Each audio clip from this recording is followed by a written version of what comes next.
Mais uma vez, Senhor, nós te honramos, bendizemos, glorificamos o teu nome nesta manhã. Que o Senhor seja louvado, glorificado, que teu nome seja reverenciado através de cada ato desse culto. Mas especialmente, Senhor, nesse momento em que ouvimos a tua palavra, pedimos que o teu Espírito ilumine a nossa mente, destrave o nosso coração, crie em nós o afeto necessário para nos aproximarmos da Sagrada Escritura com o coração devidamente quebrantado. Nos abençoa, Pai, pois precisamos de Ti. É a oração que fazemos no nome de Jesus. Amém. Amém. Meus irmãos, vamos abrir em Gênesis capítulo 45. Vamos até lá, abrir a palavra do Senhor nesse capítulo. Gênesis 45.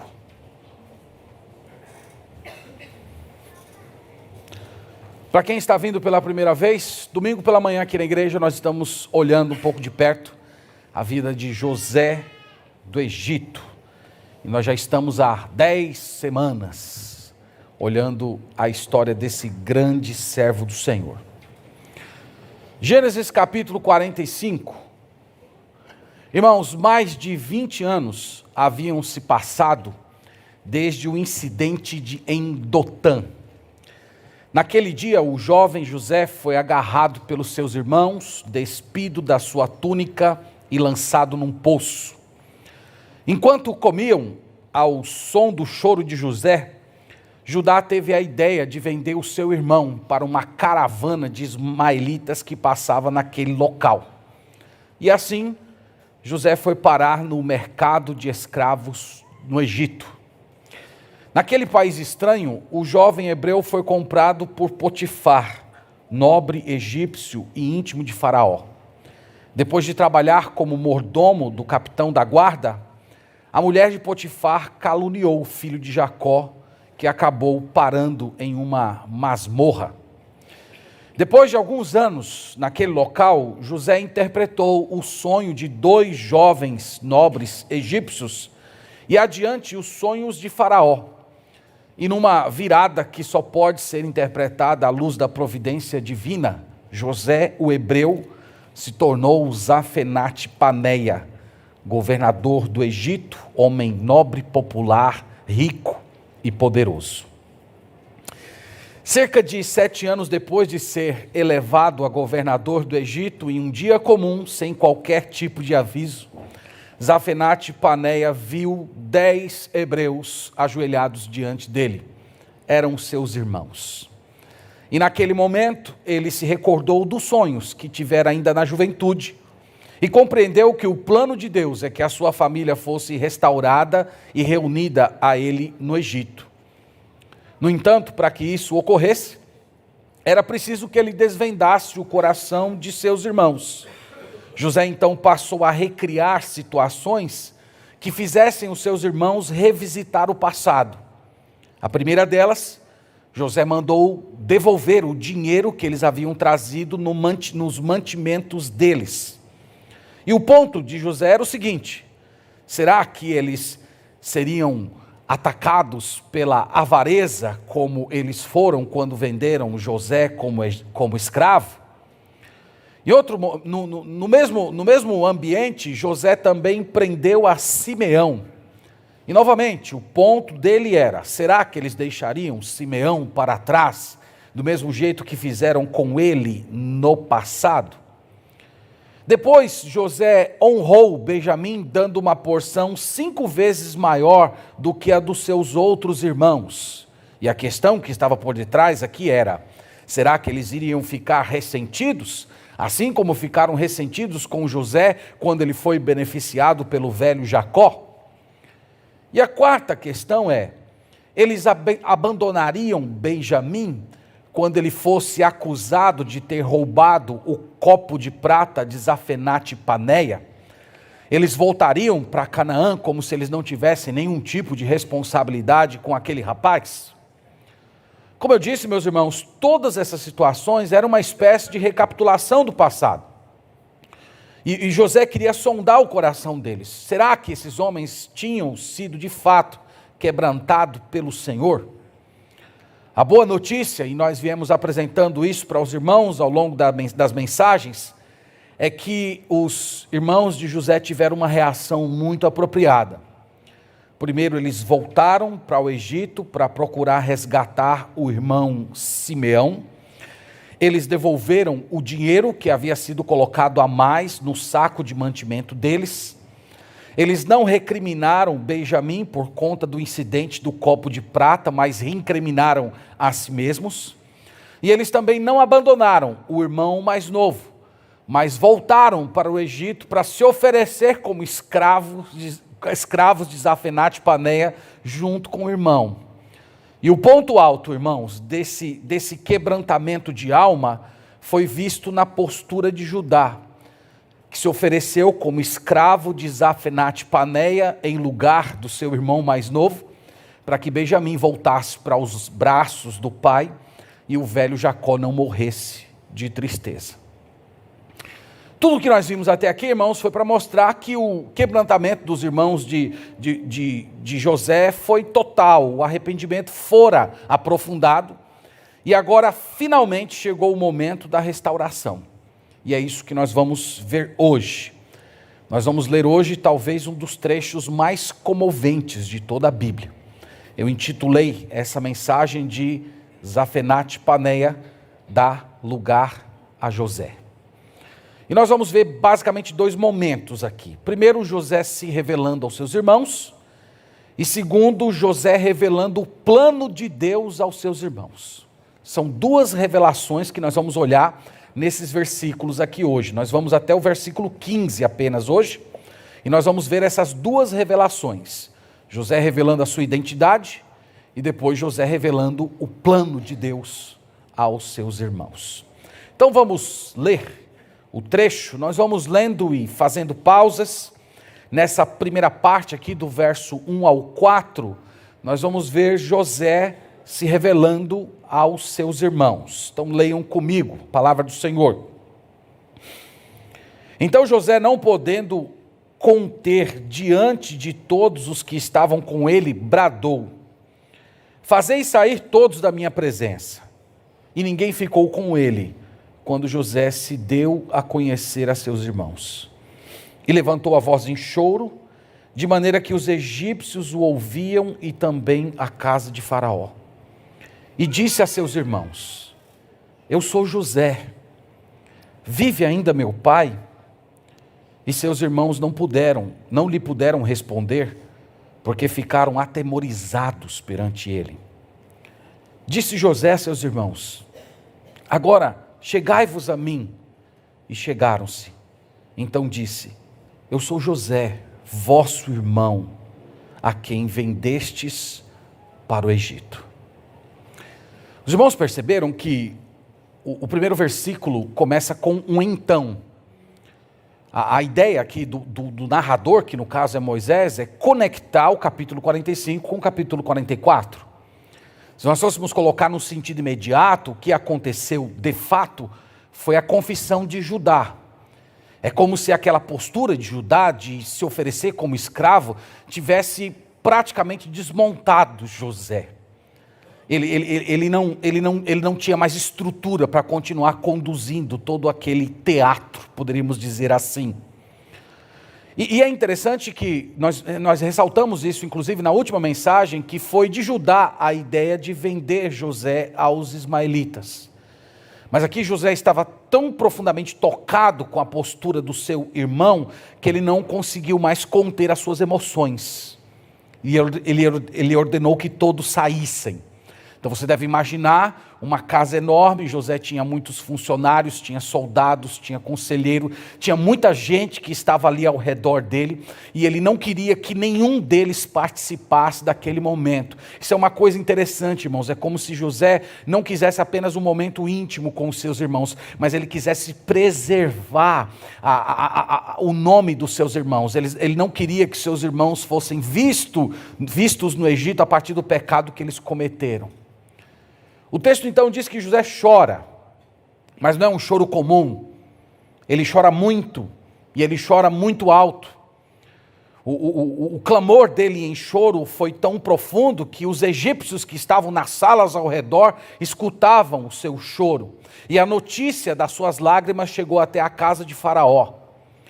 É importante lembrar, irmãos, que esse choro ele era absolutamente alto, porque ele por tempos esteve reprimido por detrás da personalidade implacável de Zafenate-Paneia.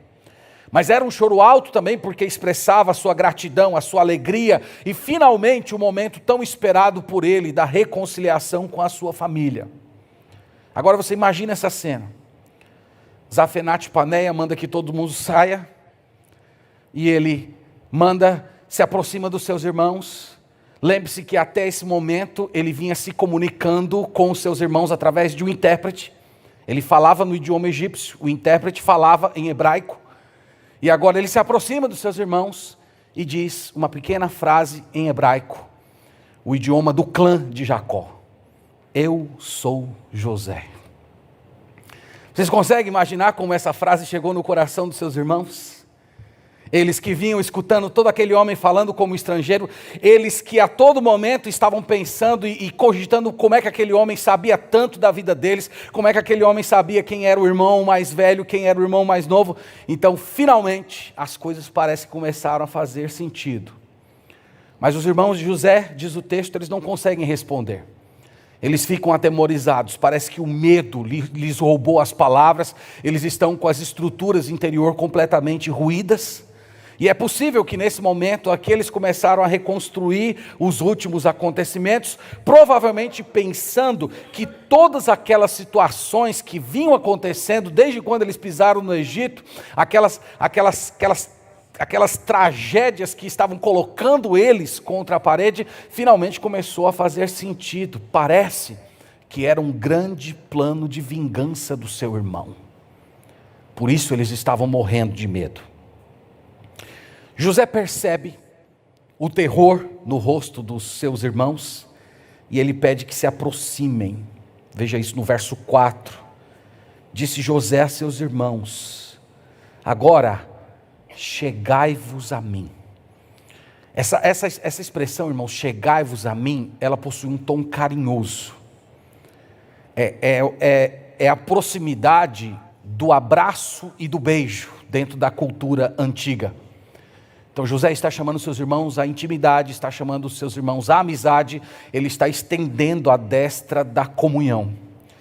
E é nesse momento aqui, poderíamos chamar de momento família, que José se aproxima dos seus irmãos com muita intimidade, com muita amizade e diz assim: eu sou José, vosso irmão, a quem vendestes para o Egito. Aqui, irmãos, não tem inimizade, não tem acusação, não tem revanchismo. O cenário aqui completo é o de restauração. Até mesmo a menção de que eles haviam vendido José não era para lhes acusar de pecados, mas apenas para explicar a sua presença ali naquele local. Então essa é a primeira grande cena e a cena mais emocionante de toda essa história. José se revelando aos seus irmãos, tirando a capa daquele homem egípcio implacável, desconfiado, e se apresentando como o irmão amoroso e pronto à restauração e comunhão. A segunda cena, José está agora revelando o plano de Deus aos seus irmãos. Essa cena ela é muito interessante na história também. Verso 5, nós lemos assim: agora, pois, não vos entristeçais, nem vos irriteis contra vós mesmos, por me haverdes vendido para aqui, porque para a conservação da vida, Deus me enviou adiante de vós. Então a primeira coisa que José diz aqui aos seus irmãos é que eles não deveriam se recriminar. Então ele está percebendo o terror no rosto dos seus irmãos e ele não gostaria de vê-los massacrados pelo remorso. E o que ele vai fazer aqui, irmãos, é convidar os seus irmãos a olhar para além dos pecados que eles cometeram e admirarem a providência gloriosa de Deus em toda aquela história triste. É mais ou menos como se José estivesse dizendo assim: meus irmãos, no final das contas, não foi o pecado de vocês que me mandou para o Egito. Deus tem um plano, Deus quer preservar a nossa família, e foi Ele que me enviou primariamente para preparar o caminho para que vocês chegassem até aqui. Então o que nós percebemos, irmãos, é que através dessa elaboração magnífica da mente de José, nós percebemos a soberania de Deus e a responsabilidade humana perfeitamente reconciliadas. Os irmãos sabem, nós já comentamos aqui em algumas classes de estudos bíblicos, que há alguns teólogos que gostam muito de complicar as coisas e normalmente eles tentam dividir essas duas forças. Então, numa história dessa, como José, eles levantariam mais ou menos a seguinte indagação: quem foi que enviou José ao Egito? Foi o pecado dos seus irmãos ou foi a providência de Deus? A resposta bíblica qual é? Ambos. Ambos. A Escritura simplesmente, irmãos, não explica onde começa um e termina o outro. O fato é que essas duas forças, elas existem ao mesmo tempo. Em sua sabedoria infinita, Deus conduz a história por meio de uma soberania silenciosa, de modo que as ações livres de suas criaturas, até mesmo as atitudes pecaminosas, contribuem para que o seu plano eterno seja levado a cabo. E ele faz isso sem se tornar participante do pecado desses homens e nem fazer desses homens robôs programados para pecar. Isso é um grande mistério. Como eu disse, nós não sabemos explicar em detalhes como é que esse processo se desenvolve, onde é que termina uma coisa e começa a outra, mas o fato é que esse é o ensino da Escritura, e é isso que José está dizendo aqui para os seus irmãos: vocês me enviaram, vocês me venderam, mas foi Deus, no final das contas, quem me trouxe para o Egito. Era assim que José enxergava a vida, Ele era um excelente teólogo, além de ser um homem tão capaz na sua primeira vocação. Então o que ele está fazendo aqui, irmãos? Ele está abrindo a janela do plano de Deus para consolar o coração dos seus irmãos que estavam cheios de medo. Então, para trazer conforto, para trazer alívio, ele desdobra o plano de Deus e mostra tudo que Deus vinha fazendo para que eles finalmente tivessem paz. No verso 6, notem que José ele expande um pouco mais essa explicação, dizendo o seguinte: porque já houve 2 anos de fome na terra, e ainda restam 5 anos, em que não haverá lavoura nem colheita. Então aqui ele está acrescentando que daqueles 7 anos de carestia, só tinham se passado 2, faltavam 5 anos ainda de muito sofrimento. O verso 7, irmãos, é um verso muito importante nessa narrativa. Ele diz o seguinte: Deus me enviou adiante de vós para conservar vossa sucessão na terra e para vos preservar a vida por um grande livramento. Veja que novamente ele salienta a providência de Deus, o plano eterno do Senhor, em organizar, em orquestrar todas aquelas as situações, inclusive o pecado dos seus irmãos, para que ele fosse parar no Egito.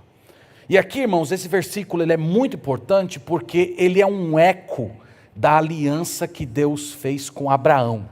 Eu queria que você deixasse marcado aí o texto que nós estamos e fosse a Gênesis capítulo 15. Eu queria mostrar para os irmãos em Gênesis capítulo 15, como José estava em comunhão com Deus, ao ponto de perceber que aquele acontecimento particular da vida dele tinha a ver com um plano maior, de uma fala que o Senhor tinha feito, uma promessa que Deus tinha feito ao grande patriarca Abraão. Eu estou em Gênesis capítulo 15, a partir do verso 12, nós lemos o seguinte, acompanhe comigo. Ao pôr do sol, caiu profundo sono sobre Abrão, e grande pavor e cerradas trevas o acometeram. Então lhe foi dito: sabe com certeza que a tua posteridade será peregrina em terra alheia, será reduzida à escravidão e será afligida por 400 anos.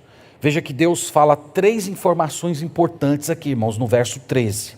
A primeira: os seus descendentes vão peregrinar em terra alheia. Então, os seus descendentes vão se mudar para um outro local que não é a terra de Canaã, e lá eles vão ser durante um tempo peregrinos. Então a ideia é que eles vão viver bem, a ideia é que eles vão ter acesso às benesses da terra. No entanto, esse tempo de bondade, de prosperidade vai ser seguido por uma época de escravidão, uma época de sofrimento, uma época de grande aflição.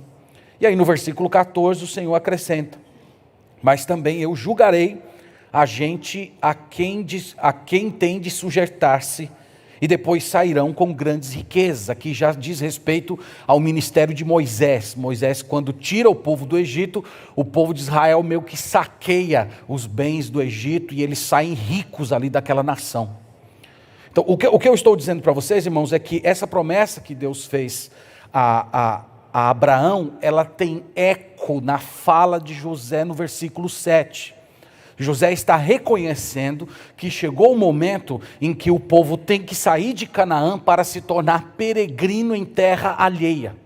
Então ele diz: Deus me enviou para isso, Deus me enviou para preparar esse ambiente, Deus me enviou para que vocês venham ser preservados em vida e peregrinar na terra do Egito. E ele sabia que o próximo capítulo dessa história triste seria a escravidão. Então isso é muito interessante, irmãos, é vocês perceberem que José em todo momento ele estava conectado com a promessa de Deus, ele sabia o que ia acontecer, ele havia crido no Senhor, e cada acontecimento difícil da sua história tinha como pano de fundo essa promessa gloriosa que o Senhor havia feito ao patriarca Abraão, e ele se via como parte do cumprimento dessa gloriosa promessa. No versículo 8, ele conclui a sua explicação dizendo: assim, não fostes vós que me enviastes para cá, e sim Deus, que me pôs por pai de Faraó e senhor de toda a sua casa, e como governador em toda a terra do Egito. Então ele reitera aqui para os seus irmãos que Deus e o seu plano estavam acima dos pecados que eles haviam cometido, e que no final de tudo foi o Senhor quem o levou para o Egito. Ele também diz que Deus o colocou como pai de Faraó. A ideia de pai de Faraó aqui é como se fosse senhor da casa de Faraó. É como se Faraó se tornasse um ser dependente dele. Ele era o mais importante conselheiro desse rei. Ele era governador da terra do Egito. Aqui novamente dá para a gente perceber o coração de José. Ele está dando todo o crédito da sua posição elevada ao Senhor. Foi o Senhor que me pôs, foi o Senhor que me colocou, foi o Senhor que me deu essa missão. Então nós percebemos, irmãos, que esse homem, vivendo tantos anos no meio da pompa, no meio do luxo, no meio de todas as benesses do Egito, tudo aquilo não lhe subiu à cabeça. Ele sabia quem ele era, ele sabia que a história dele era parte de um plano muito maior, que Deus estava levando a cabo mais um capítulo da aliança a Abraão, e que a sua missão era a de servir, era ser um instrumento por meio do qual a promessa de que os judeus, os hebreus, se tornariam peregrinos em terra alheia acontecesse. Então aqui ele fez tudo isso, como eu disse para vocês, para confortar o coração dos irmãos dele. Segue-se então uma série de ordens. Vamos agora do verso 9 até o versículo 13. Apressai-vos, subi a meu pai e dizei-lhe: assim manda dizer teu filho José: Deus me pôs por senhor em toda a terra do Egito. Desce a mim, não te demores. Habitarás na terra de Gósen e estarás perto de mim, tu, teus filhos, os filhos de teus filhos, e teus rebanhos, o teu gado e tudo quanto tens. Aí te sustentarei, porque ainda haverá 5 anos de fome, para que não te empobreças, tu e tua casa e tudo o que tens. Eis, vede por vós mesmos, e meu irmão Benjamim vê também, sou eu mesmo quem vos fala. Anunciai a meu pai toda a minha glória no Egito e tudo o que tendes visto. Apressai-vos e fazei descer meu pai para aqui. Então veja que ele dá uma série de explicações, ele mostra para os seus irmãos, ele descortina a aliança abraâmica e simplesmente dá uma ordem para eles. Agora tem uma missão para vocês, vocês vão lá buscar a nossa família. Vocês vão avisar meu pai que Deus me restaurou, que Ele me colocou como Senhor da terra do Egito e que o nosso velho patriarca precisa, sem demora, se mudar para cá.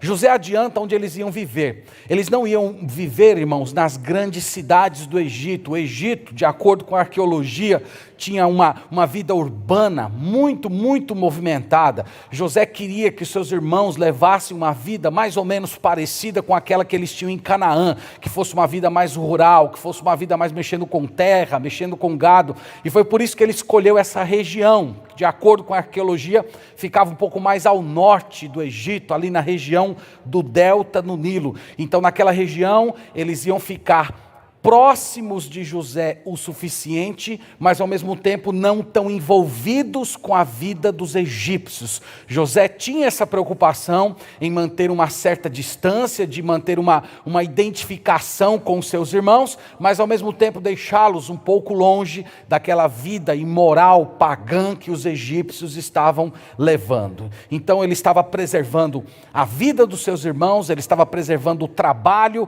o jeito deles de ser, e também do preconceito que os egípcios tinham contra os hebreus por causa do consumo de carne de boi. Nós falamos isso em outra mensagem. Ele também promete que naqueles 5 anos de fome, ele iria sustentar os seus irmãos completamente, que eles não ficariam pobres.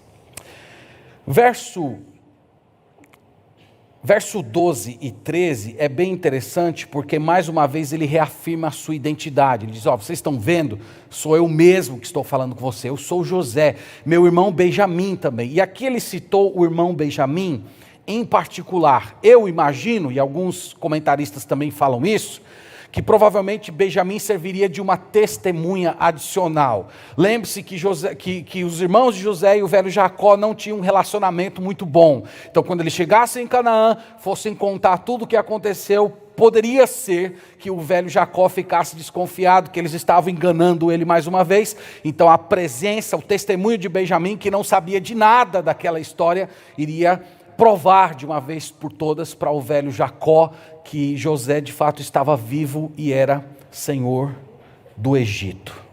Versículo 14, muito bonito aqui. E lançando-se ao pescoço de Benjamim, seu irmão, chorou, e abraçado com ele, chorou também Benjamim. Irmãos, Benjamim, quando José foi vendido, ele tinha provavelmente 1 ano de idade. Você consegue imaginar isso? Então, você consegue imaginar ele pegando seu irmão no colo, cuidando do seu irmão, ouvindo o choro do seu irmão, e agora ele já encontra um homem formado. Então, para ele é um momento muito emocionante. É a única conexão que ele tem com a sua mãe, que havia falecido quando Benjamim nasceu. Então, para ele é um momento de gratidão, é um momento de alegria, é um momento de renovação interior. Mas veja que isso não foi apenas com o seu irmão Benjamim. O versículo 15 diz: José beijou a todos os seus irmãos e chorou sobre eles. Depois, seus irmãos falaram com ele.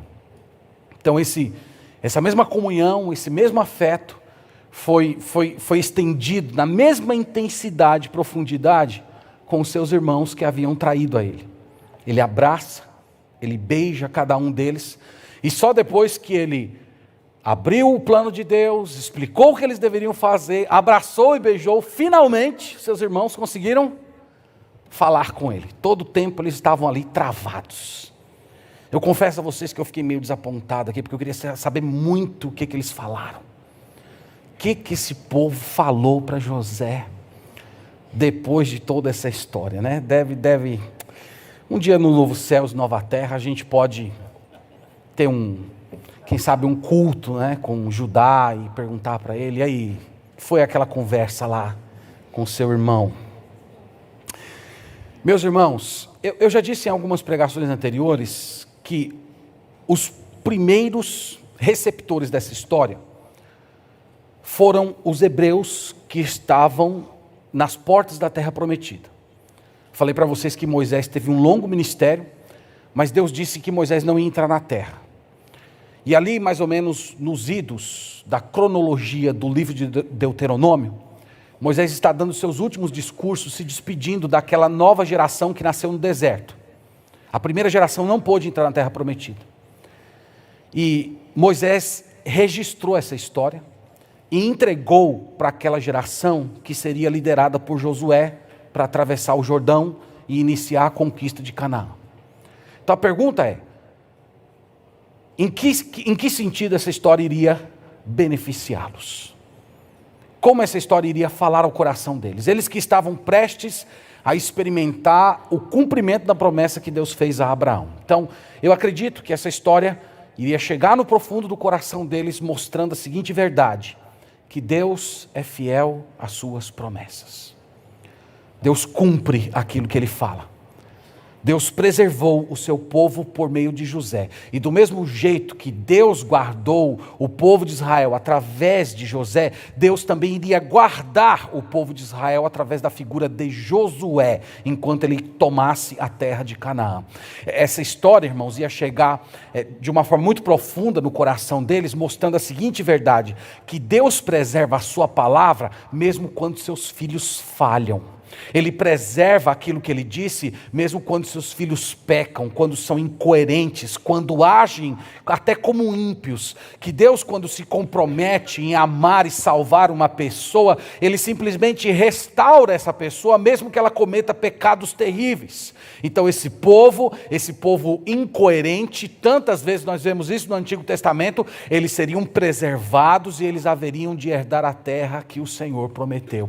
Então aqui nós temos, irmãos, uma descrição do caráter do nosso Deus. Nosso Deus é assim. O que Ele promete, Ele cumpre. Apesar das nossas falhas, apesar dos nossos pecados, apesar das nossas incoerências, o Senhor não lança aqueles que são dele fora.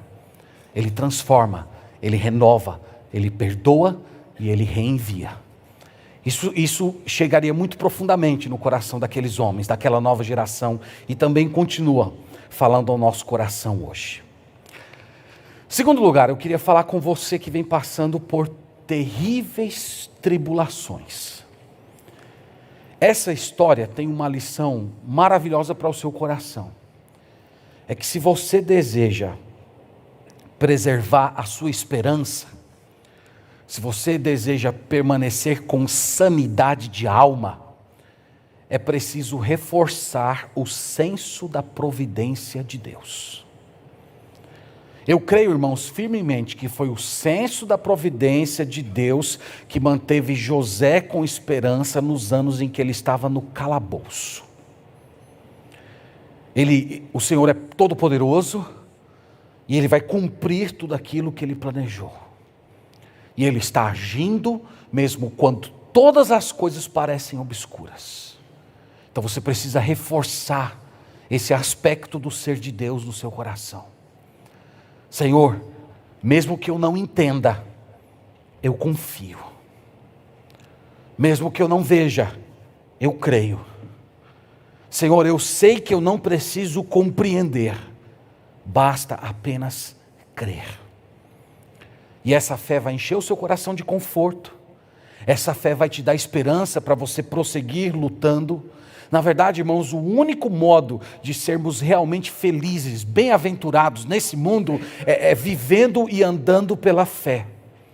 E essa é a explicação para o fato de José não ter se desesperado, essa é a explicação final para ele não ter sido engolido pelo ressentimento, pelo sentimento de revanchismo, de vingança. Ele não fez nenhuma dessas coisas porque ele acreditava em Deus, ele cria nas promessas do Senhor.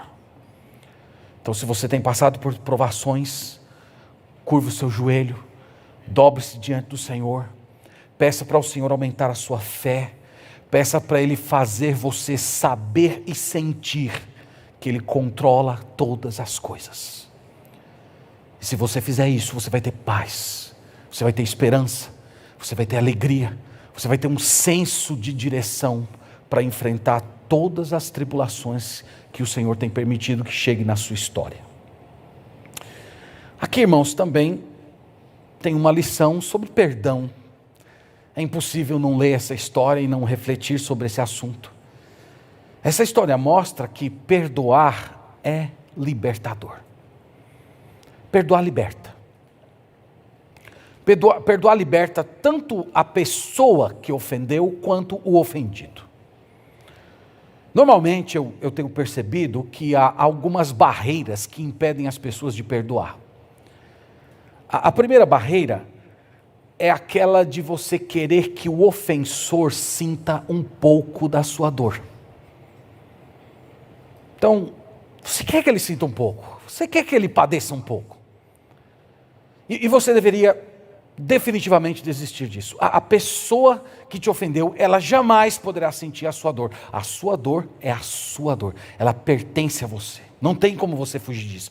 Causar algum tipo de dor naquela pessoa não vai aliviar você da sua. Então essa é uma barreira para o perdão. Uma outra barreira que eu tenho percebido é a de esperar que o ofensor reconheça o seu pecado, se humilhe, peça perdão e se arrependa. Vocês já perceberam que isso não cabe dentro da história de José. Nós mostramos em mensagens anteriores que muitos anos antes dele ter contato com os seus irmãos, ele já havia perdoado completamente a transgressão praticada contra ele. Nós vimos isso inclusive no nome que ele deu para os seus filhos. Então isso é uma barreira. Você diz, não, eu tenho até disposição em perdoar, mas a pessoa tem que vir a mim, a pessoa tem que vir se humilhar, ela tem que reconhecer, se ela não pedir perdão, eu não posso perdoar. Uma outra barreira é a confusão entre perdão e esquecimento. É a seguinte ideia, enquanto eu não esquecer, isso significa que eu não perdoei ainda. Ou colocado de outra forma, já ouvi isso muitas vezes, eu perdoo, mas não esqueço. A outra é a própria arrogância. É que o ofensor esquece que é pecador e esquece que tem um potencial terrível de causar dano às pessoas. Parece que nesse momento a pessoa simplesmente esquece disso e ela se coloca como se fosse um símbolo de correção e justiça. Por isso ela se sente impelida a criticar e até apontar o dedo sobre aquelas pessoas que ofenderam. E a última, que é uma consequência de todas elas, é uma visão distorcida de Jesus e do seu sacrifício. Porque Jesus ofereceu perdão para nós quando todos nós éramos imperdoáveis. O que nós aprendemos, irmãos, a partir da Bíblia, é que, em primeiro lugar, o perdão ele não exige o arrependimento do ofensor. Para você oferecer perdão, não é necessário que o ofensor se arrependa. A gente viu isso na história de José e nós podemos ver isso também em Lucas 23, 34, quando o Senhor Jesus estava pendurado na cruz e ele disse aquela famosa frase: Senhor, perdoa-lhes, porque eles não sabem o que fazem. Então é quase como se Jesus estivesse dizendo: Senhor, eles necessitam de perdão e eles nem estão conscientes disso. Eles nem têm noção da intensidade, da maldade que eles estão fazendo, mas não leve isso em conta. Segundo princípio que nós extraímos da Bíblia é que perdoar não é esquecer. Algumas coisas simplesmente são impossíveis de serem esquecidas. Uma mulher que, por exemplo, sofreu abuso sexual, como é que uma pessoa numa condição dessa, uma tentativa de assassinato, como é que simplesmente isso vai desaparecer da mente? É impossível. Perdão não tem a ver com isso. Perdão tem a ver com não levar em conta. Significa não permitir que aquele dano sofrido se coloque como uma barreira entre você e a pessoa que lhe ofendeu. O perdão, irmãos, na Sagrada Escritura é uma atitude, não é um sentimento. Os nossos sentimentos, as feridas do nosso coração, nós tratamos com o Senhor, mas as nossas atitudes passam a ser atitudes de amor, de respeito, de restauração. Nós percebemos aqui que o perdão verdadeiro, ele envolve uma busca ativa pela restauração, como foi o caso de José. Agora é importante lembrar, há um preço quando você perdoa. Há um preço. Porque o perdão, em certo sentido, é substitutivo. A dor do ofensor passa a ser sua. A dor da pessoa que lhe feriu acaba sendo trazida para você, você se compromete a ficar com ela e tratá-la no seu coração e liberta completamente a pessoa que lhe ofendeu. Então, o perdão envolve o assumir essa dor.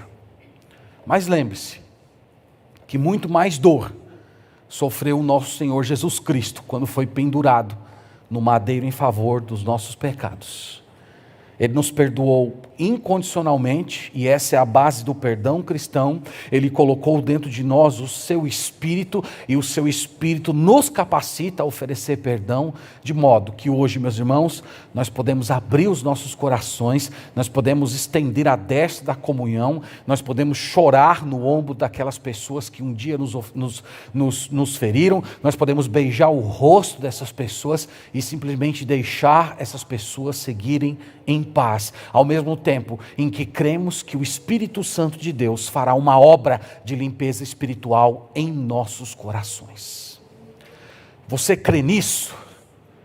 Eu espero que você creia de todo o coração, porque essa é a essência da fé cristã. Que Deus nos abençoe, irmãos, que a sua palavra habite ricamente o nosso coração e que nós sejamos abençoados pelo conhecimento de Deus através da Sagrada Escritura. Vamos orar a Deus nesse momento. Obrigado, Pai, por essa manhã. Louvado seja o teu nome. Nós te rendemos graças, bendizemos ao Senhor. Agradecemos por termos o privilégio de nos aproximar de uma história tão linda. Mas é uma história, Senhor, que sobretudo aponta para Ti, porque o Senhor é o autor dela. É o Senhor quem pode operar uma graça tão transformadora em coração de pecadores, como o Senhor fez na vida de José e seus irmãos. É só o Senhor que pode fazer promessas gloriosas e cumpri-las, apesar de nós. E hoje nós te bendizemos, porque somos parte desse povo, porque também temos recebido muitas gloriosas promessas. E hoje nós oramos, Pai, para que pela fé nós venhamos a nos agarrar a cada uma delas e que as Tuas promessas sejam um combustível que irá alimentar a nossa fé, produzindo esperança para seguirmos, Pai, confiante de que tudo vai acontecer conforme o Senhor estabeleceu e que todas as coisas cooperam para o bem daqueles que amam a Deus. Eu oro pelas pessoas que estão aflitas. Eu oro por aquelas pessoas que passam por grandes tribulações. Renova, Senhor, no interior dessas pessoas o senso de que o Senhor existe, que o Senhor é poderoso e que o Senhor está conduzindo cada capítulo da nossa história para o fim que o Senhor mesmo estabeleceu. Nós oramos também, Senhor, por aquelas pessoas que carregam amargura na alma, por aquelas pessoas que de alguma maneira elas não conseguem oferecer perdão. Permita, Senhor, que através do Teu Espírito Santo, essas pessoas venham obedecer a Tua palavra hoje e estender amorosamente a destra da comunhão e da restauração. Nós pedimos isso para a Tua glória, no nome do nosso Senhor Jesus. Amém.